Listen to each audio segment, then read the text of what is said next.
Good health to all from Rexall.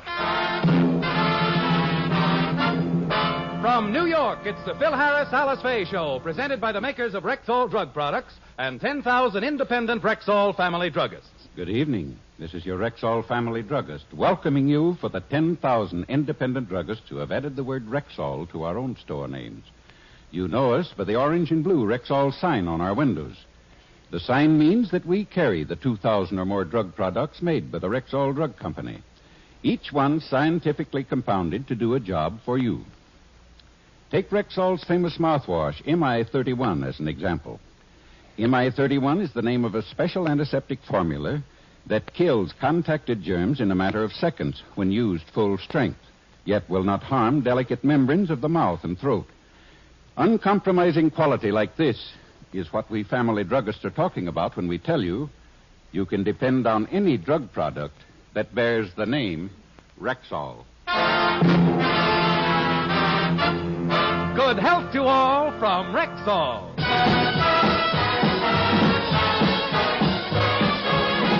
And now your Rexall family druggist brings you the Phil Harris Alice Faye Show. Written by Ray Singer and Dick Chevrolet with Elliot Lewis, Walter Tetley, Robert North, Janine Roos, Ann Whitfield, Walter Sharp and his music, yours truly, Bill Foreman, and starring Alice Faye and Phil Harris.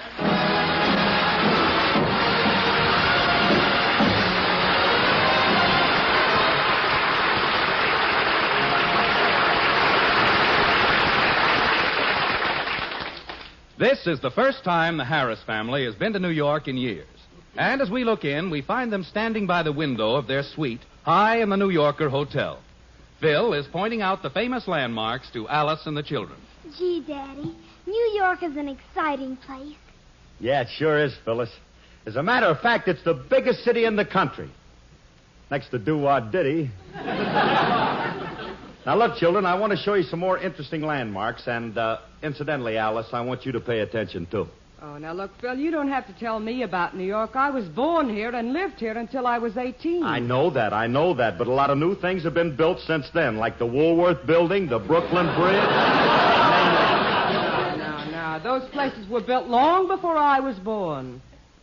If you say so. Now then, kids, do you see that low dome on Riverside Drive there? That's the tomb of the greatest general the world has ever known, Robert E. Lee. That's Grant's tomb. Quiet, you Yankee. Phil, maybe I'd better take Oh, wait a minute. over. No, you don't. I don't want my little southern daughters misinformed. All right. I'll do it your way. Chillin'. Just looky down there, you little rebels, yowl. Thank you, Cottonmouth Faye. Do y'all see that statue of the woman in the harbor there with the arm held aloft? Who is she, Mammy?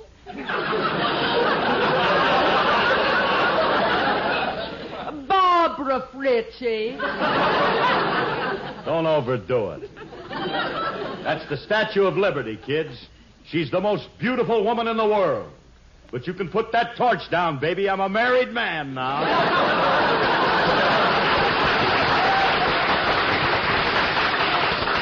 But look, if there's anything else you kids want me to point out, just go ahead and name it. I know this town like a book.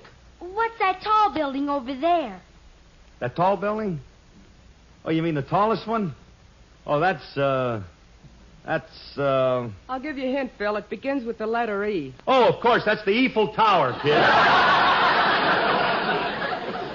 Used to be the tallest structure in the world. Until they built the Empire State Building in London. Alice, I don't need your help. I know that. Daddy, if we're good, will you take us to the Bronx Zoo? The what? The Bronx Zoo. Oh, sure. I'm anxious to see one of them Bronxes myself.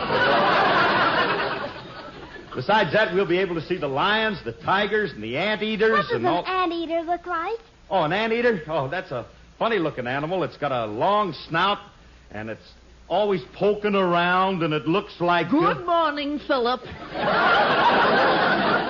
Thank you very much, Willie. Now you can go back in your cage. Uncle Willie, Daddy's going to take us to the zoo. Not only that, I'm going to explain all the different animals to him, Willie. Oh, Philip, haven't you done enough to confuse their little minds already? What are you talking about? I'm trying to educate my children. I want them to know as much as I do. That they knew 2 years ago. Now, Philip, you'd better let me take the children to the zoo. I know more about animals than you do. You do not? I know every animal there is there. You do, If you're so smart, what's a new? I beg your pardon? I said, what's a new? Nothing much, boss. So what's a new with you?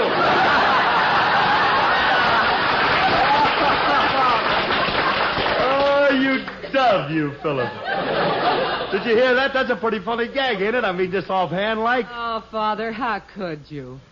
Philip, that's the kind of a joke that would appeal only to a child. As a child, I'd like to contradict you. Maybe you don't like my sense of humor, Willie, but most people do. That's how I became successful. Phil has a point there, Willie. Of course I have. How do you think I became as famous as I am today? You married Alice?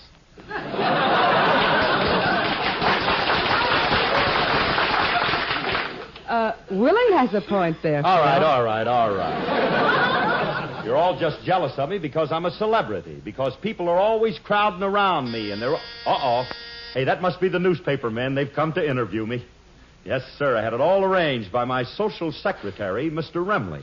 Frankie arranged it? Sure, I gave him $500 to throw a big party last night at the Stork Club, just for the press. Well, if it was your party, why didn't you go? Well, Frankie thought it'd be hammy if I showed up. You know, he said he could rave about me more if I wasn't there. You know? Uh-oh, now, kids, look.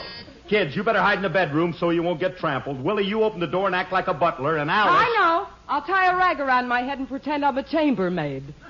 I never thought of that. Nah, some of the older reporters might recognize you. Now, look, honey, they're here to see me, but I'll try to get you in one of the pictures. Gee, would you? Yeah. All right, Willie, open up that door. Let 'em in. Hey, Alice, look. There's all the important columnists are here. There's Winchell, Ed Sullivan, Jack Gould, Val Adams, Nick Kenny, John Crosby. And, hey, there's Earl Wilson. Gee, if I'd have known he was coming, I'd have worn my sweater. Say, Phil, you'd better greet them. Yeah, I will. Gentlemen, quiet, please, gentlemen. Quiet. Quiet, if you will. I'm a busy man, and I don't have much time. Ask your questions, take your pictures systematically, and I'll try not to show any partiality. Hey, Steve, who's the curly-headed jerk with the red eyes? I don't know. Probably a deadbeat relative of Miss Faye's. All right, gentlemen, I'm all ready. Step aside, Bud, so we can talk to Miss Faye. We'd like some pictures, Miss Faye. We'd like a story from you, too. Oh, I'll be very happy to oblige you, fellas. Me too. We'd like a little resume of your life story. Well, I was born in Nashville, and I was one of 8 boys. I had all my schooling there, and when I was in grammar school at the age of 23, my pappy took me and my 7 brothers west. Hey! Pappy always said... Hey, B.O. plenty. What do you think you're doing? I'm telling the story of my life. Go in the other room and write it down. I haven't got a pencil and paper. Write it on the wall in blood. We'll copy it later. Miss Faye, may we take a picture now? Oh, certainly. And fellas, do me a favor. Take it from over here. My left side is my best. I look good from any side. How about a little cheesecake? Would you mind showing us your leg? A little higher? Just a little higher? Higher, please. I can't. I got my pants leg up to my hip now. Will you be quiet, Miss Faye? May we see a little leg, please? Well, if you don't mind, I'd rather not. What's the matter, Miss Faye? Bashful? No, bow-legged, but I'm not. Miss Faye, tell this bellhop to get lost. Bellhop? Here, son, take this $5 and go down and get a bottle and some setups. You can't tell me to go down and get a bottle? I'm on my way. I can have a picture taken any time. Miss Faye, I always listen to your program, and I enjoy it very much, especially the songs. I'd like to hear one. Well, which one? How about row, row, row, old master painter? That's what I like about the South. Lucky old son, the general in his horse. Bye-bye, baby. Remember you're my baby when they give you the eye. And just to show that I care, I will write and declare that I'm on the loose, but I'll stay on the square. I'll be lonely, but even though I'm lonely, there'll be no other guy.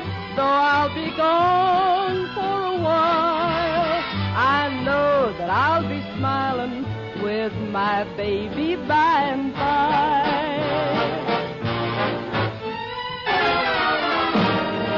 Bye-bye, baby. Remember you're my baby when they give you the eye. Although I know that you care, won't you write and declare that though on the loose, you are still on the square. I'll be lonely, but send that rainbow to me, then my shadows will fly. Though I'll be gone for a while, I know that I'll be smiling with my baby by and by.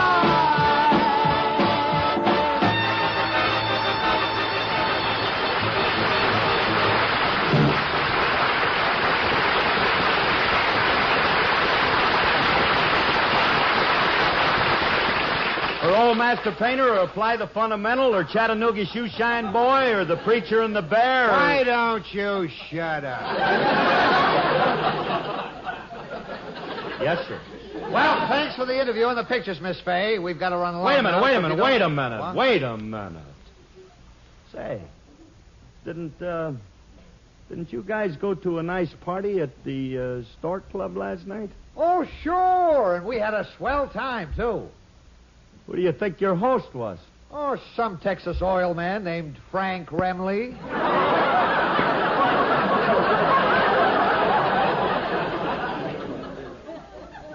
He told you he was a Texas oil man? Oh, not only Texas.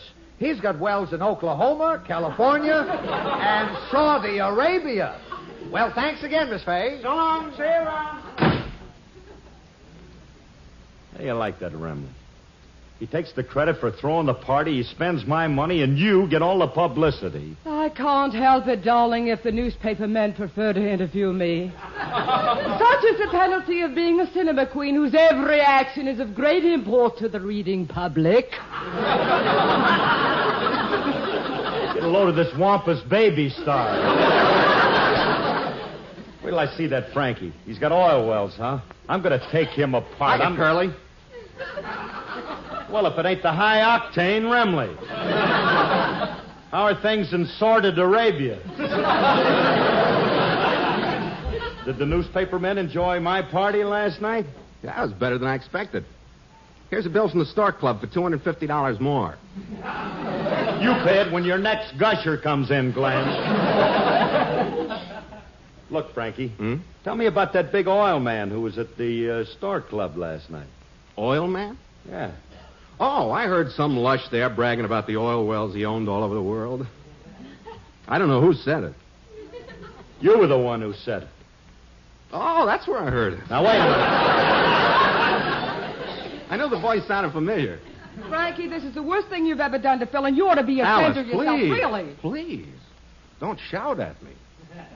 My nerves are all frayed. It's a hectic night I spent on Curly's behalf. I'm ruining my health for this boy. What do you mean? This morning when I got up, I could see the bags under my eyes without looking in the mirror.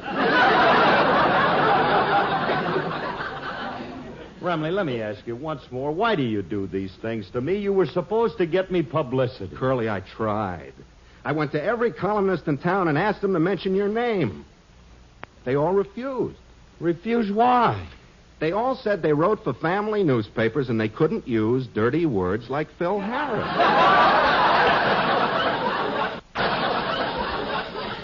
What's dirty about Phil Harris? Such a clean-sounding name. Remley, you told me you were going to get me good publicity when we got to New York. Now, why haven't you? Nobody knows you here. This is a tough town to crack. You got to do something sensational. Sensational? Like what? Well, let me think. Hey, I got it. All you got to do is imitate one of the greatest publicity stunts ever pulled in history. Do what Lady Godiva did. Frankie, don't be silly. I couldn't swim the English Channel.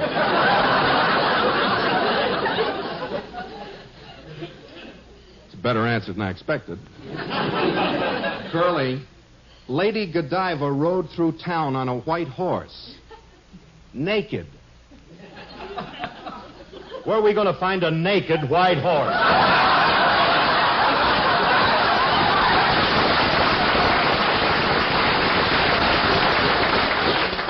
Look, we got to think of something that nobody's ever done before. I realize that, but what? I don't think anybody's ever walked to Europe yet. Well, that's about as much as I can listen to. So long, fellas. I'm going inside and call a brain surgeon. I think I've got a double header for him.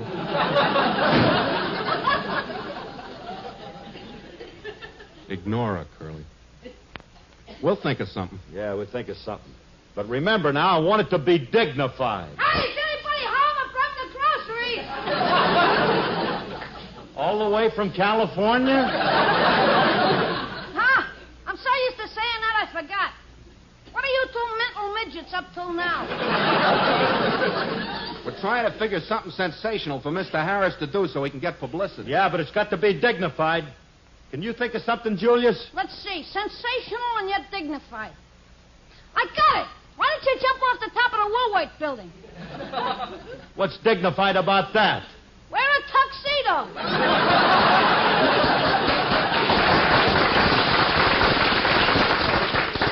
Hey, I like that, Curly. Especially the tuxedo part. In case anything happens, you're all ready to be laid out. Nothing's going to happen because I ain't going to do it. Mr. Harris, you're yelling. Mr. Abruzio, you're right. But the way I got it figured out, nothing can happen to you. You and Mr. Emily go up to the top of the Woolworth building. Mr. Emily pushes you off, and I'll be down in the street to break your fall. How you going to break my fall? I'll catch you in a paper bag. What's the matter with you guys, anyway? Catch me in a paper bag. Want me to walk to Europe. It's a wonder you don't want me to do a jackknife off the Brooklyn Bridge. Curly, that's it. What's it? Jump off the Brooklyn Bridge. Look at Steve Brody. 50 years ago, he jumped off the Brooklyn Bridge, and people still talk about him. If you make that jump, your name will live. And if you're lucky, you might, too. Shut up. Come here, Curly. I'll explain this to you. You don't really jump. I get up on top. I push a dummy off. You're waiting down below, and as soon as the dummy sinks in the water, you jump in, splash around, I pull you out, and you're a big man. Big man, huh? Sure. Yeah, I see what you mean. But look, Frankie, the newspaper men ain't going to fall for this unless we get a lifelike dummy to push over. Mm-hmm. Now, where can we get a lifelike dummy?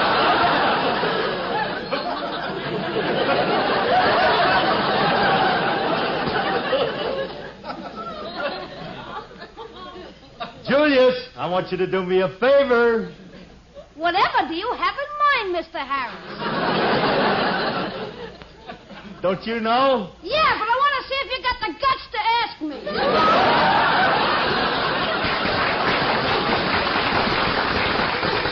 Now, look, Julius, you're my pal. All you got to do is to let us push you off the bridge, and it'll get me a lot of publicity. My name will be on every front page in the country. Well, the least you can do is to help a friend. Would you jump off a bridge for me? Of course I would. Go ahead. Julius, friends have to help each other without thinking of themselves. I guess you're right, Mr. Harris. I'm being selfish. After all, since time immemorial, friends have sacrificed themselves for each other. They've given their lives so their pals might live on. Then you'll do it? Are you kidding?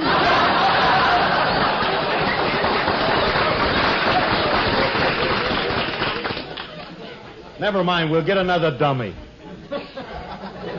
Hey, but Julius, you can help us. Sure, as long as I get paid for my service. All right, so I'll pay you later. Look, Julius, your job is to push the dummy off the bridge. Flash a light so we know you dropped it, and we'll be down below to take care of the rest. And look, Frankie, you call the newspapers and tell them to be at that bridge at exactly 11 o'clock. Okay. Come on, Julius, you can get down and get the dummy. Wait a minute, I didn't get paid yet. Mr. Harris, how about my services? Let me know when they'll be held, and I'll be very happy to attend. Oh, boy, this will make Alice's publicity look sick. When this story breaks, I'll be famous the world over. Oh, Curly, sometimes you even kill me, you dove, you. Sing to me, will you, my pet? Sing it out.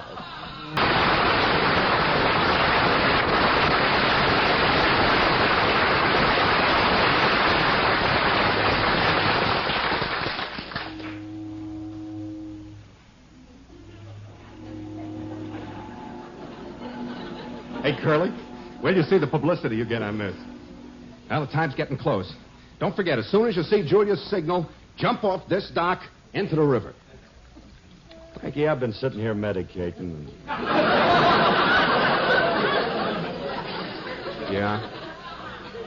Oh, kid, that river looks awful cold. Couldn't I jump in someplace else? Where? How about the heated pool at the Y? Curly, stop stalling. It's almost time. The newspaper guys will be here any minute, so get ready. You only got 30 seconds. Now, wait a minute, Remley. While I'm out there floundering around in that water, what are you going to be doing? I'll get in the boat, row out, and pull you in. What boat? I knew I forgot something. But don't worry, I'll rent one later. All right, Curly, there's 25 seconds to go. But you haven't got the boat. 20 seconds. Frankie. 15 seconds. Oh, Frankie. Phil, where are you? Oh, here comes old Killjoy. Hey, that's Alice. I'm over here, honey. Oh, the newspaper men called and told me about your crazy plan. Phil, don't you dare jump in that water. Here's the signal, Curly. Go ahead and jump. Don't you do it, Phil. Don't listen to her. Let's listen to her. She might have a point. Keep talking, lady. Hey, Curly, the dummy just went in. You gotta go in now. But, Remley, I don't. Frankie, you pushed me. Oh. Phil Harris, come out of there. You've got to come out of there. Why? You don't know how to swim. Oh, now she tells me. Help! Help! Oh, no. Now I'll have to go in and get him.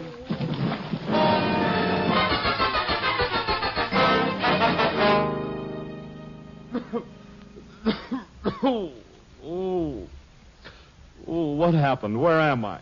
Back in the hotel room. Remember you jumped in the East River? Oh, yeah. Hey, tell me quick. Is it in the newspapers? Is it? You're mentioned on the front page of every paper in town. Oh, good. Then it was worth it. Hey, read it to me, Frankie. Okay, here you go. Alice Faye, famous screen star, saves unidentified man.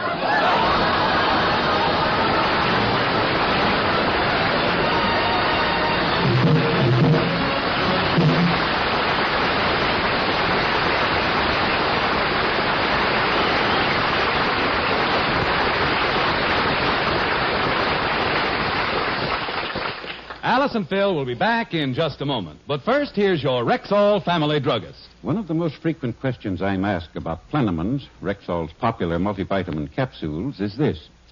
How are Rexall scientists able to guarantee that 2 Plenamon capsules a day give you more than your minimum daily requirement of every vitamin for which such requirements have been established, plus valuable liver concentrate and iron? Well, they probably have some accurate way of measuring them. You're right, my friend. Accurate and ingenious. Take, for instance, the spectrophotometer, which is used to determine the potency of vitamin A. What did you call it? Spectrophotometer. It's used to measure selected wavelengths of light. But what has light to do with vitamin A? Well, pure vitamin A will completely block the ultraviolet rays in a beam of light.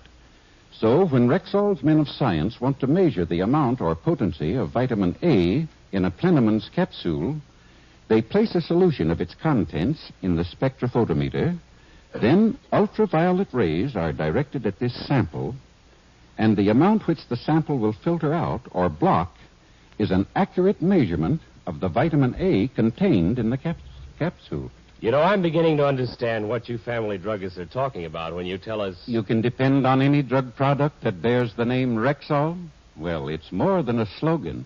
It's a fact. Good health to all from Rexall.